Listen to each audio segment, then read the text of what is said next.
చూస్ country delight, live better. ఇప్పుడే country delight యాప్ని download చేసుకోండి.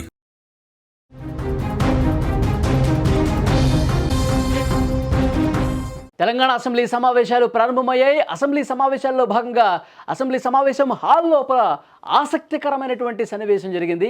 మిగతా సభ్యులు అందరికంటే ముందుగానే వెళ్ళి తన చైర్లో కూర్చున్న ప్రతిపక్ష నేత కేసీఆర్ను ముఖ్యమంత్రి రేవంత్ రెడ్డి మర్యాదపూర్వకంగా కలిశారు.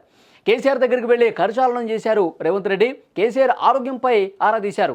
బాగున్నారా కేసీఆర్ గారు అని చెప్పి అడిగారు. ఆరోగ్యం ఎలా ఉందని చెప్పి అడిగారు. ఆరా తీశారు. ఇక సీఎం రేవంత్ రెడ్డికి కలిసినటువంటి కొద్దిసేపటి తర్వాత మంత్రులు, ఎమ్మెల్యేలు మాజీ ముఖ్యమంత్రి బీఆర్ఎస్ అధినేత కేసీఆర్తో కరచాలనం చేశారు. ఇటీవల జూబ్లీహిల్స్ నుంచి గెలుపొందినటువంటి నూతన ఎమ్మెల్యే నవీన్ యాదవ్ కూడా కేసీఆర్ని కలిసి ఆశీర్వాదం తీసుకున్నటువంటి పరిస్థితి. సో ఒక ఆసక్తికరమైనటువంటి సన్నివేశం ఏంటంటే, గతంలో తెలంగాణలో 2023 అసెంబ్లీ ఎన్నికల్లో కాంగ్రెస్ పార్టీ గెలిచిన తర్వాత గతంలో 2 సార్లు మాత్రమే అసెంబ్లీకి కేసీఆర్ ఇచ్చారు. ఈసారి పూర్తి స్థాయిలో అసెంబ్లీ సమావేశాలకు హాజరవుతారని చెప్పి చర్చ వినిపిస్తోంది. ఈ రకమైనటువంటి ప్రచారం జరుగుతుంది. ఎందుకంటే జనవరి 2వ తారీఖు నుంచి పూర్తి స్థాయిలో శీతాకాల సమావేశాలు కొనసాగుతాయి కాబట్టి మొత్తం సమావేశాలకు ఆయన హాజరవుతారా లేదా అన్నది కూడా ఒక చర్చ వినిపిస్తూ ఉంది. సో బీఆర్ఎస్కి సంబంధించినటువంటి నాయకులు ఈ సమావేశాలు మొత్తం కేసీఆర్ ఉంటారని చెప్తున్నప్పటికీ కూడా ఇంకా చాలామందిలో ఒక డౌట్ అయితే కనిపిస్తుంది.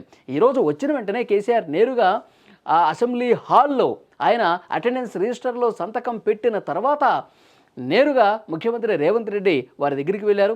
ఆరోగ్యం గురించి అడిగారు, షేక్ హ్యాండ్ ఇచ్చారు. ఆ తర్వాత మంత్రి ఉత్తమ్ కుమార్ రెడ్డి కలిశారు. ఆయన షేక్ హ్యాండ్ ఇస్తున్న క్రమంలో నువ్వు కోపంతో ఇస్తున్నావా, ప్రేమతో ఇస్తున్నావా షేక్ హ్యాండ్ అని చెప్పి అడిగారు కేసీఆర్. నవ్వుతూనే ప్రేమతోనే మీకు షేక్ హ్యాండ్ ఇస్తున్నానని చెప్పి ఉత్తమ్ కుమార్ రెడ్డి చెప్పారు. తర్వాత మిగతా మంత్రులు సీతక్క కావచ్చు, అడ్లూరి కావచ్చు, ఇంకా చాలామంది కేసీఆర్ని కలిసి కరచాలనం చేశారు. నూతనంగా గెలిచిన నవీన్ యాదవ్ కూడా కలిసి ఆశీర్వాదం తీసుకున్నటువంటి పరిస్థితి కనిపిస్తోంది. మరి మాజీ ముఖ్యమంత్రి కేసీఆర్ ఈ కరచాలనం అయిపోయిన తర్వాత అసెంబ్లీలో ఎవరైతే గతంలో ఎమ్మెల్యేలు, ఎమ్మెల్సీలుగా పనిచేసిన వాళ్ళు ఉన్నారో, దివంగతులయ్యారో వాళ్ళకి సంబంధించిన సంతాప తీర్మానం ప్రవేశపెట్టగానే ఆయన వెళ్ళిపోయినట్టుగా తెలుస్తోంది. 2వ తారీఖున మళ్ళీ ప్రారంభమవుతున్నటువంటి అసెంబ్లీ సమావేశాలకు హాజరవుతారా లేదా అన్నది కూడా ఒక క్వశ్చన్ మార్క్ కనిపిస్తుంది. ఎందుకంటే హాజరవుతారని చెప్పి చాలామంది బలంగా చెప్తున్నారు. ఎందుకంటే మన ప్రెస్ మీట్లో కూడా తెలంగాణకి ఈ ప్రభుత్వం అన్యాయం చేస్తోంది, ముఖ్యంగా కృష్ణా జలాలకు సంబంధించి, పాలమూరు రంగారెడ్డి ప్రాజెక్టుకు సంబంధించి ప్రభుత్వం మీద విమర్శలు చేశారు.